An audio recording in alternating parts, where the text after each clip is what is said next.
और राजपूत समाज का कोई भी आदमी जो अपना भविष्य देखता है पॉलिटिक्स में, आपसे आग्रह करता है कि आप इस तरह से समाज में फूट मत डलवाइए।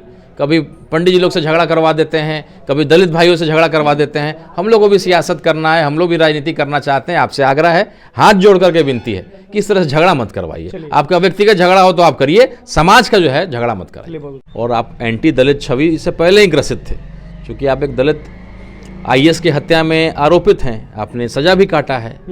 तो आपको जरा दलित छवि को कैसे ठीक करें। और जिस तरीके से चुनाव में, वो तो उनकी किस्मत अच्छी थी कि एक नासमझ उम्मीदवार RJD ने दे दिया था, या और भी जितने मेरे ब्राह्मण समाज के लोग थे या क्षत्रिय समाज के लोग थे, वो आनंद मोहन जी से नाराज़ थे। लेकिन एक नासमझ नॉन पॉलिटिकल कैंडिडेट को RJD ने यहाँ टिकट दे दिया, जीता जिताया हुआ सीट को वो हारने का काम किया। मेरा आग्रह है आनंद मोहन जी से कि हम लोग एक नौजवान राजनीति में कुछ भविष्य अपना ढूंढ रहे हैं। अगर राजपूतों का संबंध पहले हम लोग के ब्राह्मण देवता, जिसको हम लोग अपना गुरुदेव के रूप में मानते हैं, उनसे संस्कार लेते हैं, उनसे शिक्षा लेते हैं, हमारे पूजा पाठ से लेके हर जगह हम लोग का एक संबंध, आदर का संबंध ब्राह्मण समाज के साथ रहा है, तो पहले वहाँ आपने खराब करने का काम किया। सम्मान का संबंध है। राजपूत के पास वोट भले कम है, लेकिन हमारा वोट, हम प्रभावशाली होते हैं। क्यों होते हैं? क्योंकि हमने दलित भाइयों को आसपास में बसा रखा है, एक परिवार बना रखा है।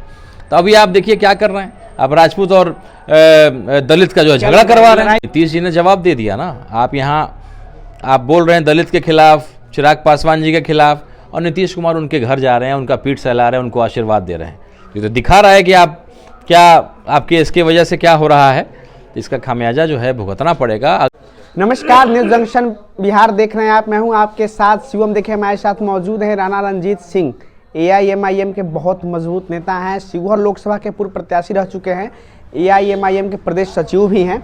आज बात होगी आनंद मोहन जी और चिराग पासवान जी का जो विवाद देखने को अभी हाल फिलहाल में देखने को मिल रहा है। तमाम दोनों पार्टियों के नेता, दोनों के समर्थक लगातार वार पलटवार कर रहे हैं। शिवहर में पुतला दहन भी किया गया दोनों के समर्थकों के द्वारा।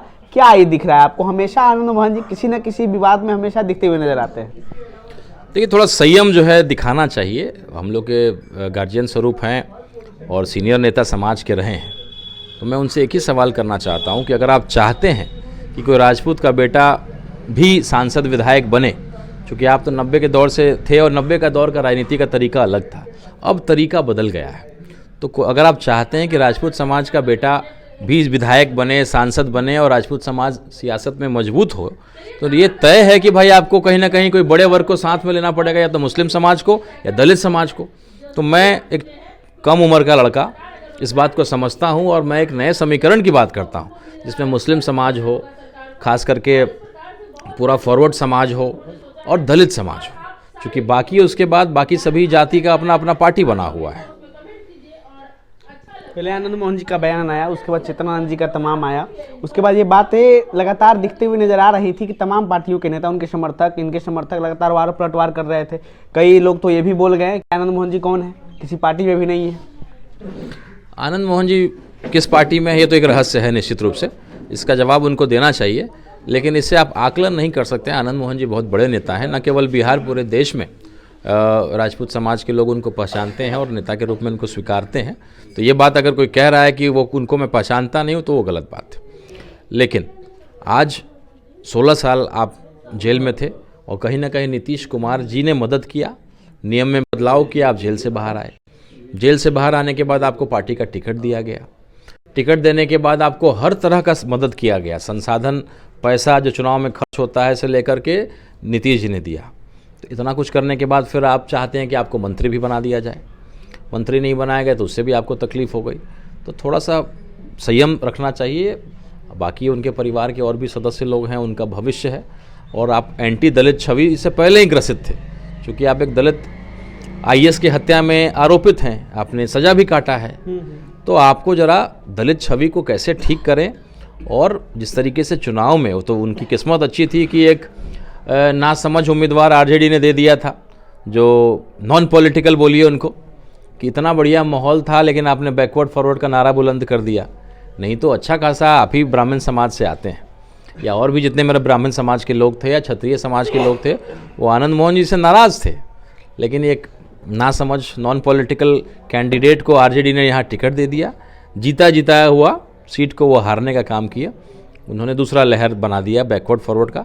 तो जो आनंद मोहन जी को पसंद नहीं भी करते थे, क्योंकि बैकवर्ड फॉरवर्ड का माहौल हो गया, फिर उन्होंने बोला कि भाई हमें कैंडिडेट से कोई मतलब नहीं है, ना हमें उनकी ठेकेदारी करनी है, ना हमारा कोई मतलब है, लेकिन यहाँ पे इमोशन जो है बैकवर्ड फॉरवर्ड का जग गया था। तो कहीं ना कहीं मेरा आग्रह है आनंद मोहन जी से कि हम लोग एक नौजवान राजनीति में कुछ भविष्य अपना ढूंढ रहे हैं। अगर राजपूतों का संबंध पहले हम लोग के ब्राह्मण देवता, जिसको हम लोग अपना गुरुदेव के रूप में मानते हैं, उनसे संस्कार लेते हैं, उनसे शिक्षा लेते हैं, हमारे पूजा पाठ से लेके हर जगह हम लोग का एक संबंध, आदर का संबंध ब्राह्मण समाज के साथ रहा है, तो पहले वहाँ आपने खराब करने का काम किया। अब दलित समाज से हमारा लगाव है कि भाई कितने देखिएगा तो ज़मीन अगर आप राजपूत समाज के अगल बगल देखिए तो उन्होंने कई दलित भाइयों को बसाने का काम किया है। कहीं चले जाइए, हम लोग के भी जो जाना होना है, जो खेत वगैरह में काम करते, सबको हम लोग बटैया में खेत देते हैं, कुछ रहने को जगह देते हैं। और न केवल मैं, छोटा से छोटा राजपूत समाज से, भूमिहार समाज से, आपका जो भी जिसके पास ज़मीन है, तो बहुत सम्मान का संबंध है। राजपूत के पास वोट भले कम है, लेकिन हमारा वोट, हम प्रभावशाली होते हैं। क्यों होते हैं? क्योंकि हमने दलित भाइयों को आसपास में बसा रखा है, एक परिवार बना रखा है। तो अभी आप देखिए क्या कर रहे हैं, अब राजपूत और दलित का जो है झगड़ा करवा रहे हैं। लड़ाई कब तक जाकर थमेगी और क्या इसका इम्पैक्ट पड़ने वाला है समाज? देखिए, कोई भी समझदार व्यक्ति, पॉलिटिकल आदमी इस बात को मना कर रहा है, और नीतीश जी ने जवाब दे दिया ना। आप यहाँ आप बोल रहे हैं दलित के खिलाफ, चिराग पासवान जी के खिलाफ, और नीतीश कुमार उनके घर जा रहे हैं, उनका पीठ सहला रहे हैं, उनको आशीर्वाद दे रहे हैं। ये तो दिखा रहा है कि आप क्या, आपके इसके वजह से क्या हो रहा है। इसका खामियाजा जो है भुगतना पड़ेगा। अगर आपको चिराग पासवान जी से तकलीफ है तो उसको अलग तरीके से अंदरूनी बात करिए ना। आप उसी पार्टी के जिस नाव में बैठे उसी में छेद कर रहे हैं। चुनाव होने वाला है जनवरी फरवरी में, लगता है कि 2025 में चुनाव हो जाएगा। नवंबर तक का इंतजार नीतीश जी नहीं करेंगे, क्योंकि एक मोमेंटम बना हुआ है। और आप जो है जिस नाव में बैठे हैं वहीं छेद कर रहे हैं, एनडीए में ही झगड़ा लगवा रहे हैं। तो ये समझदार नेता का काम नहीं है।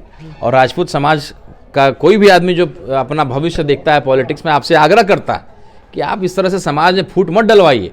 कभी पंडित जी लोग से झगड़ा करवा देते हैं, कभी दलित भाइयों से झगड़ा करवा देते हैं। हम लोग को भी सियासत करना है, हम लोग भी राजनीति करना चाहते हैं। आपसे आग्रह है, हाथ जोड़ करके विनती है कि इस तरह से झगड़ा मत करवाइए। आपका व्यक्तिगत झगड़ा हो तो आप करिए, समाज का जो है झगड़ा मत कराइए। ठीक, राणा रंजीत सिंह थे हमारे साथ। तमाम आपने बात सुनी, जैसे आनंद मोहन जी और चिराग पासवान जी का जो विवाद देखते हुए नजर आ रहा है तमाम। उसके बाद देखिए शिवहर में ऐसा दिखा, दोनों के समर्थकों के द्वारा पुतला दहन का कार्यक्रम भी किया गया था। उसके बाद से तमाम राजनीति गर्मा गई है बिहार की। खैर देखिए, ये आग चिंगारी जो है कहाँ तक जाती है और क्या क्या होता है पूरे बिहार में। खैर, कैमरामैन रोहित के साथ मैं बहुत बहुत धन्यवाद।